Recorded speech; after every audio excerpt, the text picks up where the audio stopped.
Hi, what's going on guys, Liam here. In today's video, I have a commentary for y'all, and I'm going to be talking about Wizard101 PvP in 2022.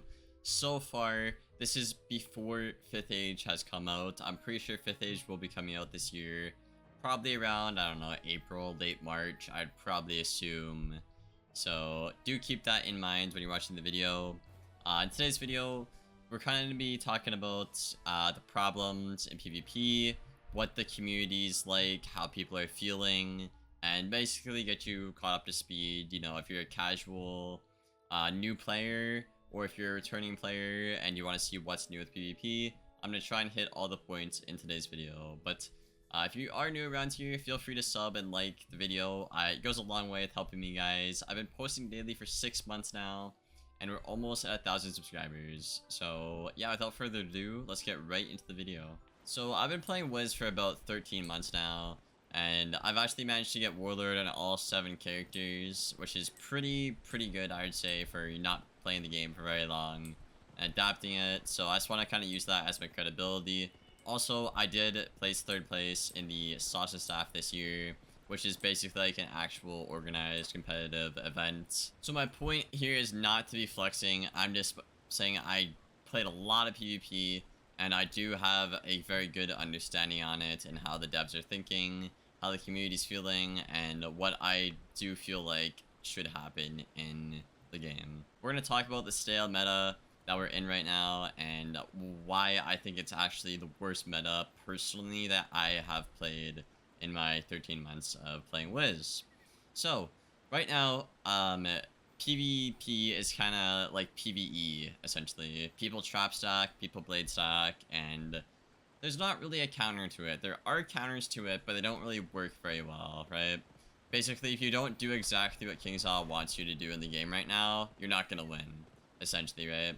So even if I pack max counters, so let's say I pack max trap counters, right? Even if I use all 6 of these, 6 times 3 is what? 18, right? We all know that. But the opponent doesn't have a cap on how much buffs they can use. So I can only deal with 18 traps, but they can pack about like 70, so it's not counterable.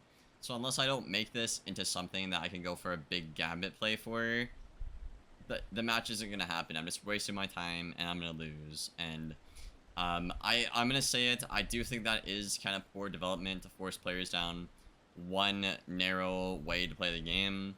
Mind you, a lot of players don't want to play it, right? Personally, myself, I don't like this. I don't like being treated this way. I mean, that kind of sounds weird, I know, but I don't like this. My girlfriend, she doesn't PvP right now because she doesn't like it either. I don't know anybody in my server that likes this PvE / Rochambeau type of meta, and even like other content creators, people are not very happy with these changes. And again, I don't want to sound too pessimistic, but I do want to be a realist and let you guys know what is going on right now in the community. I do want to talk about how to fix this. Again, what I would do for the PvE strats is I'd either cap the blades, so it's a skill to count how much blades. So for example, right, if I know my opponent can only blade 10 times, I'd probably only need to pack about 3 or 4 of the counters. So if I do get somebody who's doing that, I can counter them and they'll lose. That's what the counters should be for, right? So I do think a cap for, you know, blades and trap stack could be cool. A cooldown could work. They also could ban the try stuff, like, you know, spirit trap, elemental blade, vice versa as well. They could ban that from PvP, because then people could only do single ones. Your counters would actually make you gain tempo if you use the counters, right? It wouldn't be that the PvE Andy is not losing anything. He just keeps blading over and over, right? The counter would actually counter, and you'd be getting tempo off of it.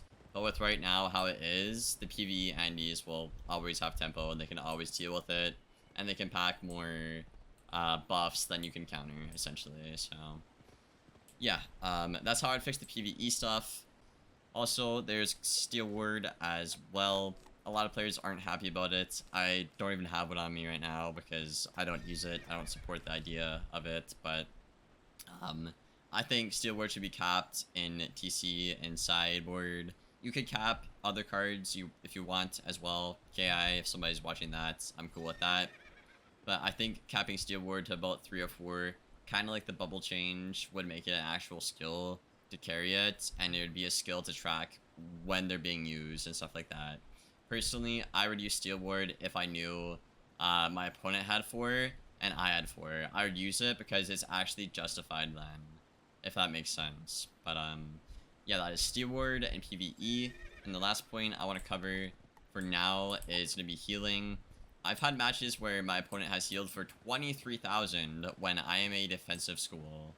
And that's ridiculous. I think last night on stream, I did 33,800 damage. Or no, 33,100 damage. And my opponent healed for 23,800. That's ridiculous. And they ended up winning, by the way. That's ridiculous. I personally think healing should be penalized. You know, so repetitive healing doesn't get you anywhere. Or they could cap heals as well, unless KingStyle has a better way on to fix that. I don't know. That's the only 2 logical ways I can come up with myself.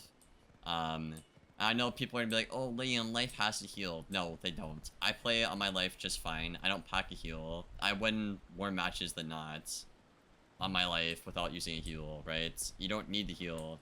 I get it, it's their life school identity, but you don't always need the heal to win. If they cap it, life is still the best school at healing, and the player can choose how they want to use their heal, and it's a skill to track it as well. I think a lot more stuff like that needs to happen in Wiz, but those are the 3 main big red flags in PvP right now. In the meta, there's a bunch of other little stuff, like, you know, 7 years this being just absolutely nuts. You know, Ward, people don't like Ward. Mander is OP. There's all that stuff as well. But I would say those are the 3 big red flags that really need to be fixed first before anything else. But that's the meta, guys. Let's get on to the next point in the video. So my friend Lost Griff actually supported me not too long ago. Shout out to him real quick, by the way. He does a channel art here on the channel. He also does stream on Twitch. It should be in the description below. But yeah, he poured to me, and it got me thinking, well, if I'm talking about PvP, I should probably talk about the content creators, right? Now, I'm not gonna, you know, try and sit here and name names and, like, be like, you know, call people out, but a lot of people have quit, and for a lot of reasons. It might be personal stuff. They might not like that KingStyle isn't listening. They might not like the lack of updates. They might not like the meta. Like, personally, myself, I don't want to quit Wiz. I know we're so close to a great meta, but I'm not going to sit here for months on end and lose a match before it starts because of a poor development thing. That's stupid. Like, I'm losing my mind with this. I truthfully am. And, like, this is no hate towards the devs. Like, you know, Ratbeard's really cool. I like him. I talk to him quite a bit. Spark as well seems like a pretty energetic guy. They all seem like really cool people, but I just don't agree with the decision where you force players down one linear playstyle, especially when I would say about 90 or 80% of the community has negative feedback and nobody really likes it. I don't think that's good for the game, right? Anyways, back on point with the content creators, right? There's a lot of reasons why they've quit. It's like I said, it's a plethora of reasons, but then there's also the cheating problem. And when I'm talking about cheating, I mean, you know, third-party softwares, and there's also people who snipe and stuff like that. So they basically Q snipe or stream snipe, and they can see your hand, or they just know what school you're on, and they go immune to you, so you don't stand a chance at winning. Now, I've talked about this in a previous video, both the exploits and the sniping, but basically it's a problem not only for content creators, and not only does it make KingStyle look like they're not doing anything, but also I've seen a lot of innocent people, like, in my server get accidentally sniped or sniped in general when they're just casual consumers. They don't deserve that to happen to them, right? So yeah, I don't know. It just, the combination of sniping and a lot of problems and like mixed conceptions in the community is why a lot of content creators are quitting, and why you're seeing less and less over time right now. But yeah, I thought that was just a cool point to bring up. But yeah, let's get on to the next point. Alright, so for this next point, I'm gonna be talking about mainly King's Isle. I'm not sure if it would be entirely the dev's fault, you know, with how publishing works and stuff like that. But, a lack of communication is really a thing. We've had, I think, 2 hotfixes in about 2 months or something like that. Correct me if you're wrong, it might only be 1, but that is horrible. That is horrible, especially with how the jading, exploiting meta went on. I mean, I'm glad a couple of players have been banned. I'm happy that happened. I'm thankful for it. Awesome. That's great. However, I just players are quitting, man. Like Ian, look at Ian for example. He won the Sausage Staff this year. Like, he's one of the few people that have actually won a competitive, organized Wiz tournament, PvP tournament. And he's just done. He's just done because the game's just not getting updated. It's not getting updated. It's not getting any support. We're left in the dark. I don't think anybody likes this meta right now, you know? I'm not entirely sure if that's his reasons for quitting, but I would imagine it is on his mind, right?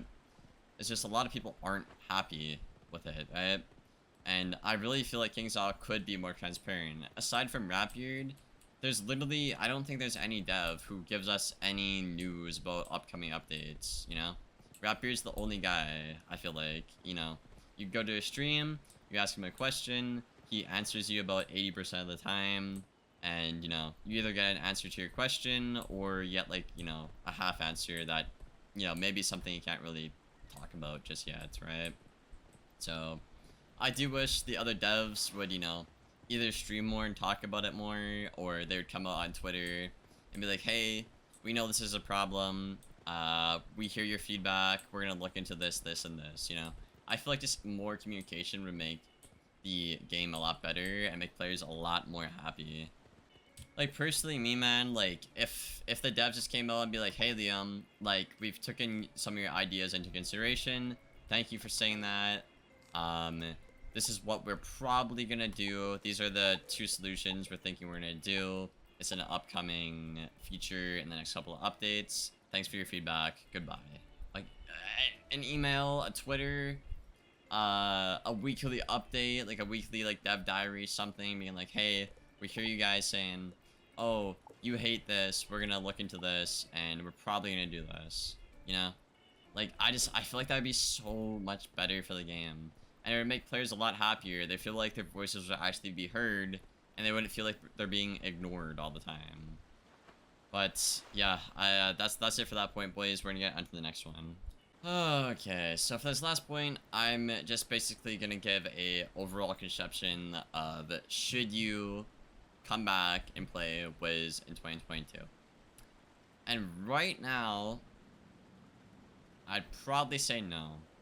And the reason I'm going to say that is because even if you're a better player, even if you technically play better the whole game, there are stupid cards and stupid strats in the game that just completely neglects your actual skill in the game.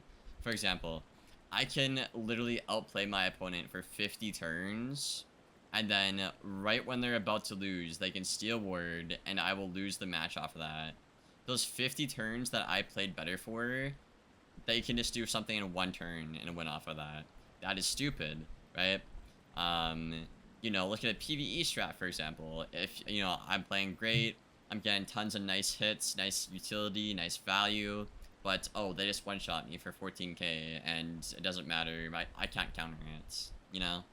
So, I wouldn't recommend coming back to PvP right now. Unfortunately, guys, I know it's kind of a negative video, but I will say, whether or not, you know, if there's a new update, a hotfix coming out, I'll probably update this video. But I will say 5th Age should be a beacon, a beacon of light. There's gonna be leagues, which I think kind of sounds like playlists, which might be something cool. I'd like to see what Wiz does with that, right? You know, I want to stay optimistic for that, guys, but I just feel like right now, I would not recommend playing Wiz PvP. Wait a couple months till 5th Age, or if you are gonna play Wiz PvP, don't really take it seriously because your skill actually doesn't matter right now. I can't name the amount of times I've completely outplayed and smoked my opponent, but they've healed 10 times. They've steel warded like 5 times. You know, they've had like 90 resist with ward, you know, or there's PvE. Like, you just, there's nothing you can do as right now with, in terms of skill, right? Your actual play doesn't matter, and the matches you will play, it doesn't make you a better player with how bad the meta is right now, right? For example, if you look at a PvE Andy, I would say a good 60 or 70% of these players were about Sergeant or Veteran before this update, and now a lot of them are 1400, 1300, 2000 rank, because it's stupid, it's busted, right? They didn't actually have the skill to be a high rank good player, but because something is busted in the game right now, they're just taking advantage of that, right? It doesn't, like, if you PvE and stuff, it doesn't make you a good player, it doesn't improve your play, or if you're quote-unquote countering it, it doesn't make you a better player. That's not what makes you a good Wiz player, right? I feel like what makes you a good Wiz player is, you know, understanding RNG, understanding tempo, understanding value, getting more trades, better trades than your opponent, right? Staying ahead and stuff like that. Understanding the amount of damage you're gonna take and how much you're gonna do, stuff like that, right? Not just, oh, I bladed 50 times and you can't do anything, haha, you lose. Like, yeah. Anyways, yeah, I know, guys, it was kind of a ranty one, and I'm sorry for that, but I did want to give you guys my honest opinion if you should play Wiz PvP in 2022. And again, right now, no, but wait till 5th Age Wiz, or again, if they do release an update or a hotfix, I'll make a video, and I might change the title of this video, maybe if something happens, but yeah, I hope you guys enjoyed it. Be sure to let me know if I missed anything in the comments below. Do you agree? Do you disagree? And if you do disagree, be respectful about it, right? Let me know why you disagree. But thank you so much for watching the video, and I'll see you guys in the next one. As always, take care, guys.